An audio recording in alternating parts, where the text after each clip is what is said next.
Forget everything you think you know about samurai from fantasy films. The true story of feudal Japan doesn't begin with heroic warriors in shining armor, but with a brutal struggle for land, honor, and control of a nation on the brink of tearing itself apart.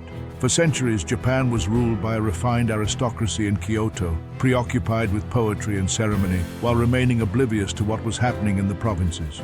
But in the shadows of the rice paddies and rugged mountains, something was changing. A new class of men was emerging, the samurai, those who serve. To understand this rise, we must go back to the 12th century Anno Domini. The power of the imperial court was a facade. True control of the territory was passing into the hands of powerful military clans that possessed land and armed men.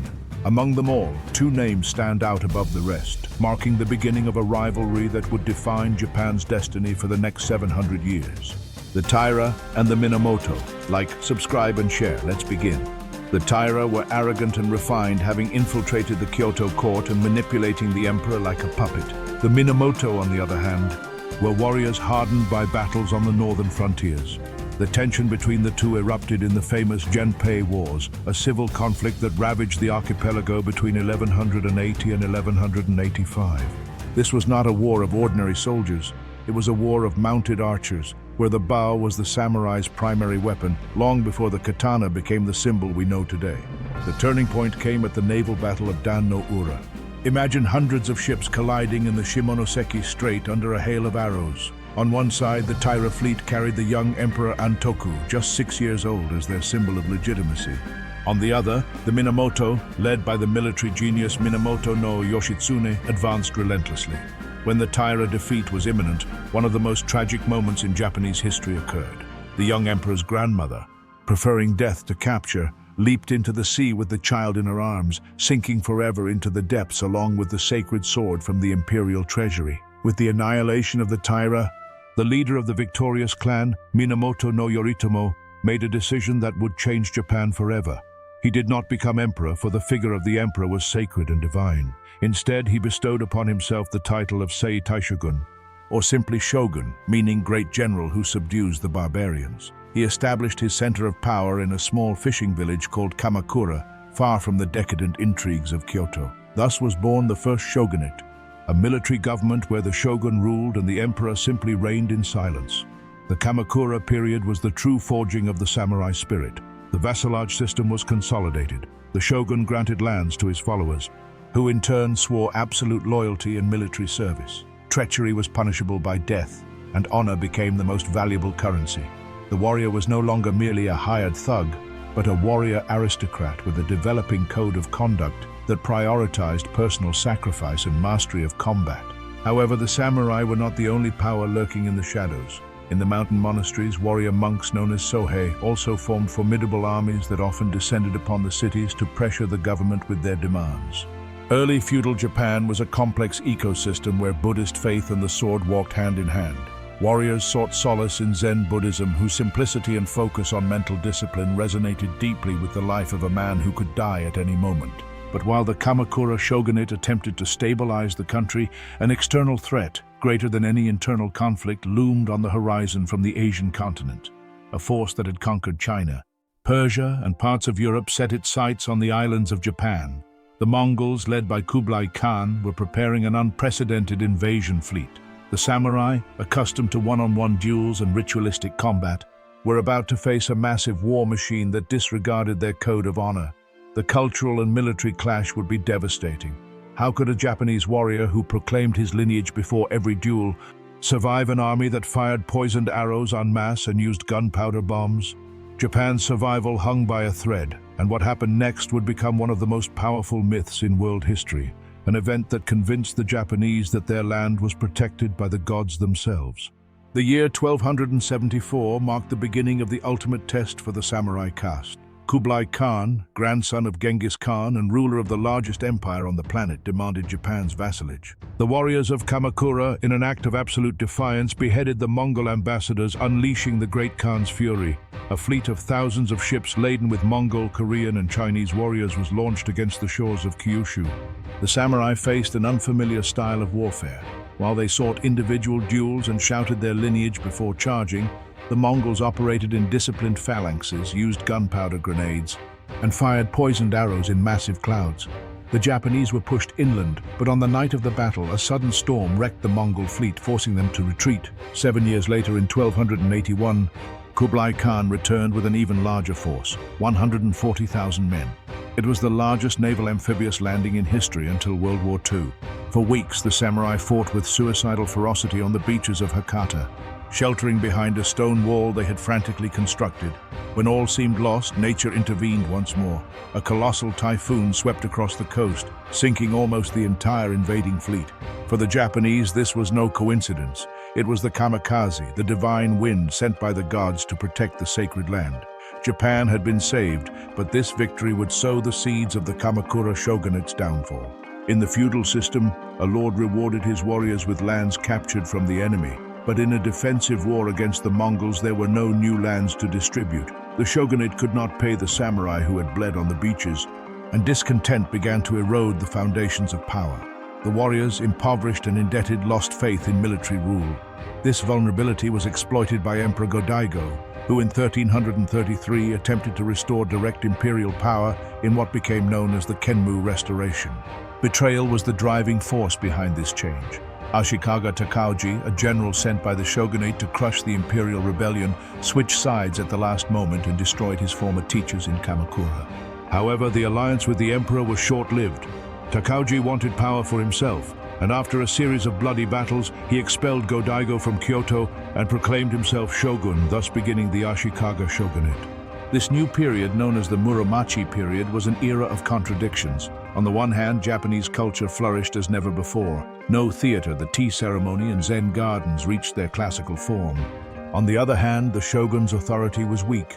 Unlike the first shogunate, which ruled the country with an iron fist, the Ashikaga relied on the loyalty of the shugo, provincial governors who gradually became independent warlords known as daimyo. The decline of central authority reached its point of no return in 1467 with the Onin War. What began as a succession dispute within the Ashikaga family escalated into a full-blown civil war that lasted 10 years and reduced the capital, Kyoto, to ashes. The armies of the daimyo fought street by street, destroying ancient palaces and temples.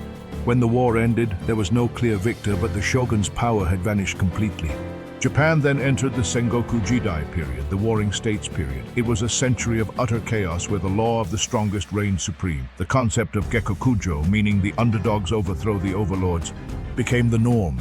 Retainers betrayed their masters, sons murdered their fathers, and small clans devoured one another in a relentless struggle for territory. In this scenario of perpetual war, the figure of the samurai changed. They were no longer just elite archers. The infantry, composed of peasants armed with spears, the ashigaru, became the core of the armies. It was also the golden age of the ninja, or shinobi, in a world where betrayal could occur around any corner. These mercenaries, specializing in espionage, sabotage, and assassination, became indispensable tools for the daimyo, who could not win on the battlefield alone. Japan was fragmented into hundreds of small domains, each with its own castle and army. It seemed the country would never be united again until, in the mid-16th century, a Portuguese ship ran aground on Tanegashima Island. The foreigners brought with them something that would change the nature of warfare forever: the arquebus. While traditional samurai despised these firearms as dishonorable, a young and ambitious warlord named Oda Nobunaga saw them as the key to dominating Japan. The era of unification was about to begin under a hail of lead and fire. The Sengoku Jidai period, or the Warring States period, was the bloodiest, most chaotic, and most fascinating chapter in Japanese history. Imagine a country with no central law, where the shogun is merely an empty title, and where every mountain marks the border of a new warlord. From the mid-15th to the late 16th century, Japan became a permanent battleground of colossal proportions. In this environment of total violence, survival depended on cunning, technology, and boundless cruelty. The basic unit of power during this era was the daimyo, the great name. These feudal lords transformed their lands into self-sufficient military states.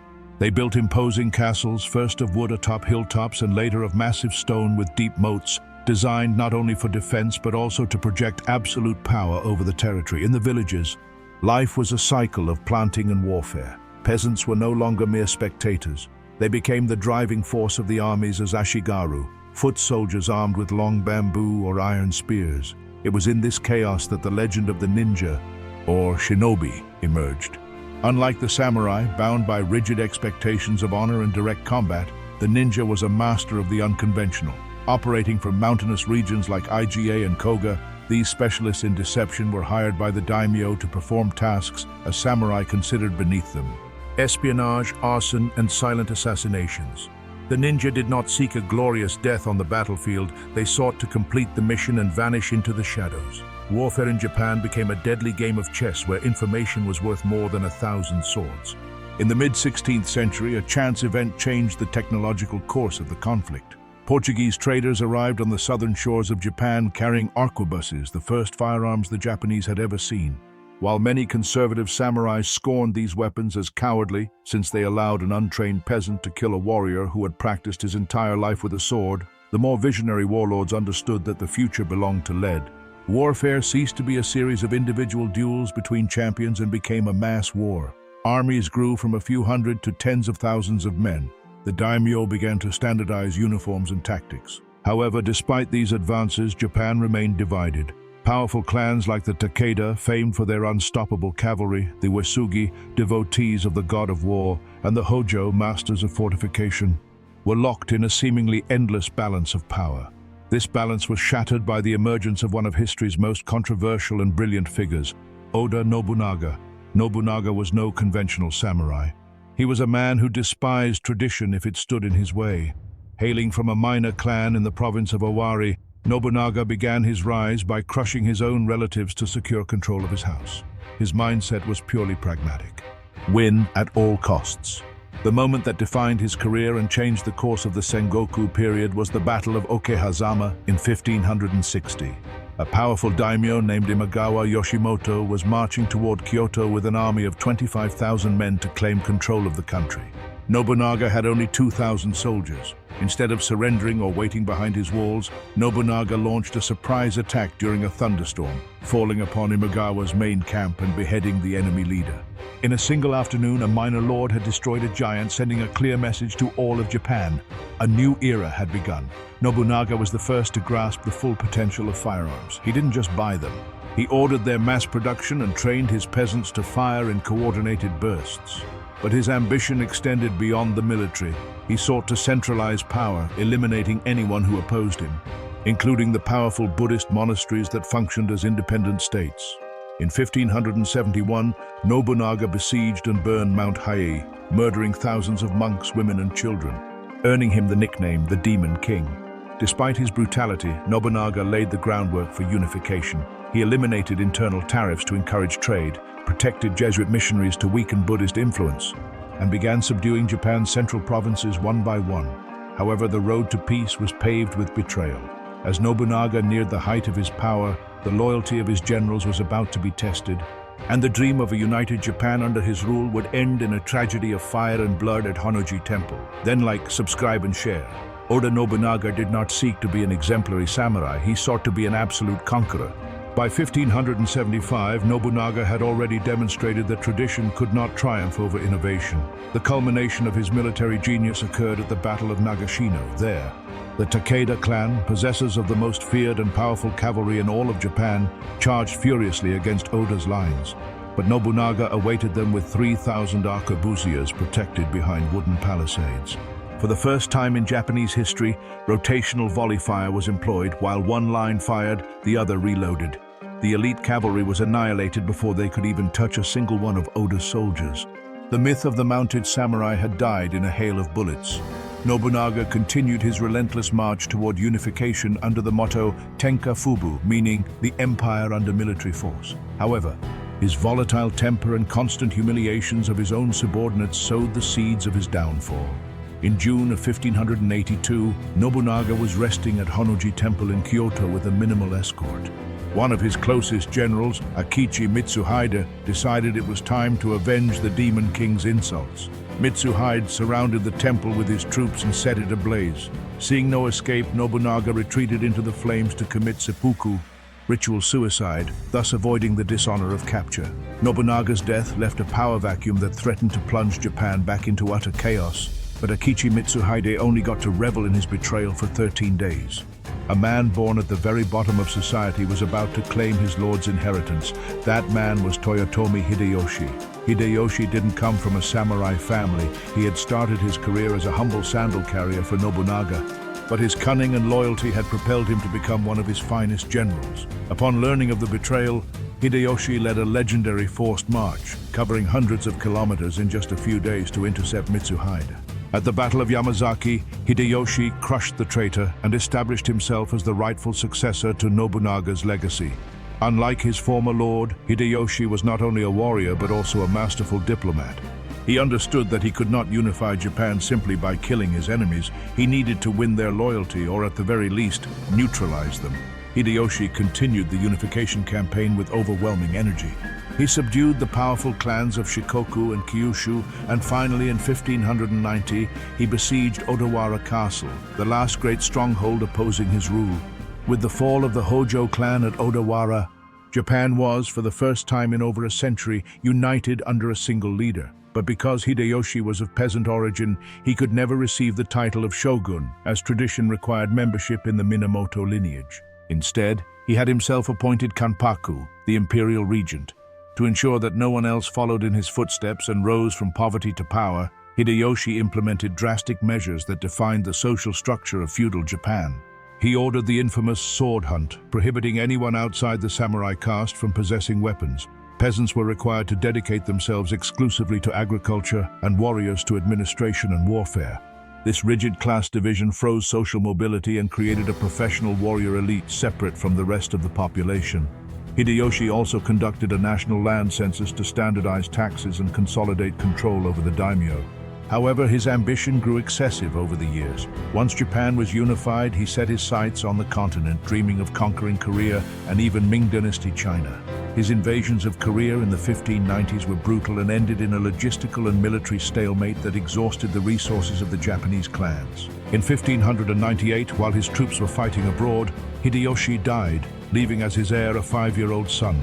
Before passing away, he appointed a council of 5 regents, the most powerful lords in Japan, to protect the boy until he came of age. Among these regents was a man who had served both Nobunaga and Hideyoshi, a patient man who had spent decades waiting for his opportunity, Ieyasu Tokugawa. The death of the unifier was the signal for the wolves to sharpen their claws once more. The fate of Japan would now be decided in a single final battle.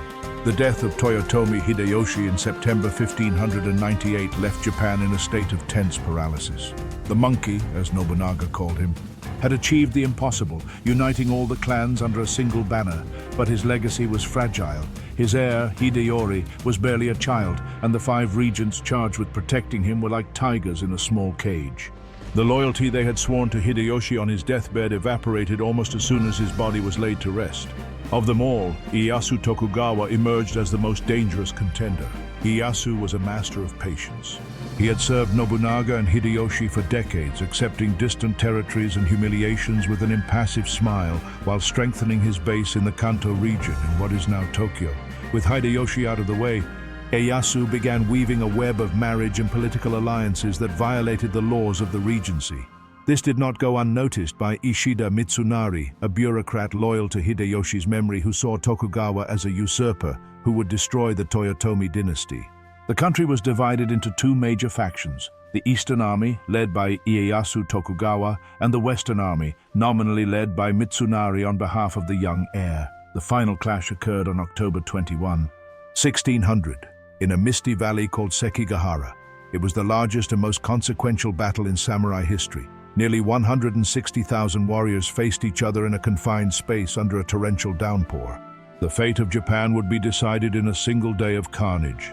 The Battle of Sekigahara was not won by the sword alone, but by treachery. For hours, the fighting was at a stalemate. The Western Army held the tactical advantage, occupying the hills surrounding Ieyasu. However, a young daimyo named Kobayakawa Hideaki, who was part of Mitsunari's faction, remained motionless on a hill with his 15,000 soldiers. Ieyasu, losing patience, ordered his arquebusiers to fire on Kobayakawa's position to force him to make a decision. The young general, pressured by both sides, finally charged down the hillside, but not against Ieyasu, rather against his own allies in the Western Army. This massive betrayal triggered a domino effect that shattered Mitsunari's lines. Ieyasu's victory was complete. Mitsunari was captured and executed, and the Toyotomi family's power was reduced to their castle in Osaka. Ieyasu did not repeat the mistakes of his predecessors. In 1603, he traveled to Kyoto and forced the emperor to appoint him shogun. But unlike previous shogunates, Tokugawa's would be designed to last for centuries. He moved the administrative capital to Edo, transforming a swamp into the metropolis we know today as Tokyo. However, one loose end remained. Hideyoshi's son, Toyotomi Hideyori, continued to grow up in the impregnable Osaka castle, becoming a symbol for all those dissatisfied with the new regime. Ieyasu, now old but as ruthless as ever, decided he could not die leaving this threat unresolved. In 1614 and 1615, he launched two massive sieges against Osaka. It was the last great war of the feudal era.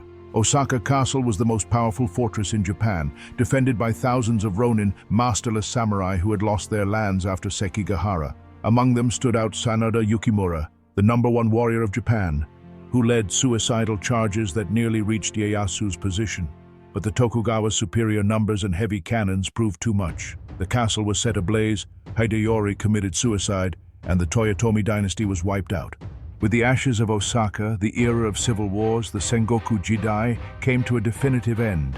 Ieyasu Tokugawa died a year later, but he left behind a system of control so strict that Japan would not see another internal war for more than 250 years. The samurai, born for battle, now found themselves in a world that no longer needed them to fight. The warrior caste was about to transform into a caste of bureaucrats and poets as the country closed its doors to the rest of the world to preserve its identity. With the destruction of the Toyotomi clan, Ieyasu Tokugawa and his successors established such a rigid social and political order that Japan would not see another large-scale war for over 250 years. This period, known as the Edo period, completely transformed the identity of the samurai. The shogunate implemented the Sankin Kotai system, which required daimyo to spend 1 year in the capital, Edo, and the next in their own domain. Their families were required to remain in Edo as permanent hostages.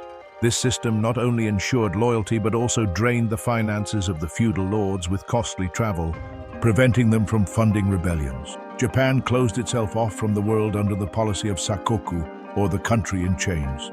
Christianity was outlawed, foreigners were expelled, and only a small trading post with the Dutch was permitted on the artificial island of Deshima, near Nagasaki.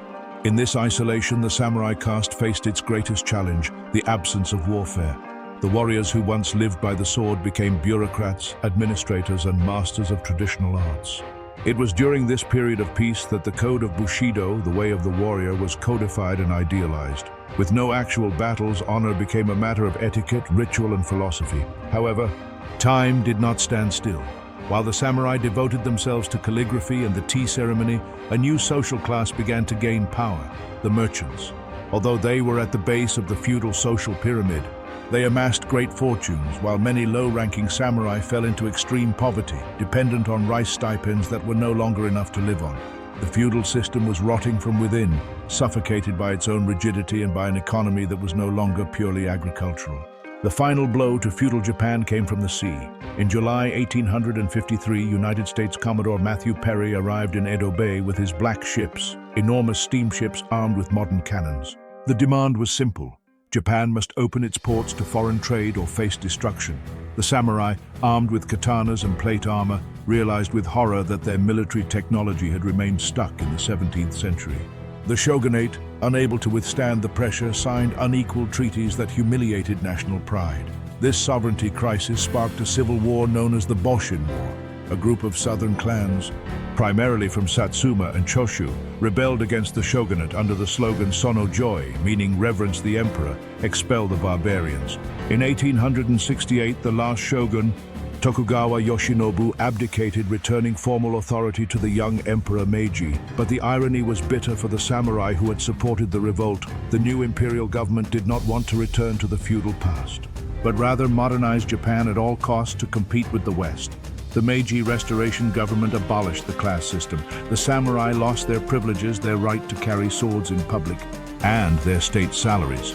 In 1877, frustration erupted in the Satsuma Rebellion, led by Saigo Takamori, who ironically had helped restore the emperor. It was the last stand of the samurai. Warriors with katanas charged against a modern imperial army armed with rifles and Gatling guns. With Saigo's death and the defeat of his followers, the warrior caste officially disappeared from history. But although the samurai as a soldier died, his legacy became immortal. The spirit of sacrifice, discipline, and absolute loyalty were absorbed by the new Japanese state, propelling the country to become a world power in record time.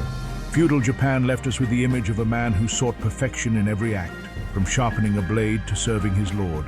Today, the shadow of the Minamoto, Oda, and Tokugawa clans still looms over the culture, ethics, and aesthetics of a Japan that, while looking to the future, has never forgotten the echo of the swords that once forged its destiny. Next, like, subscribe, and share. Until the next one.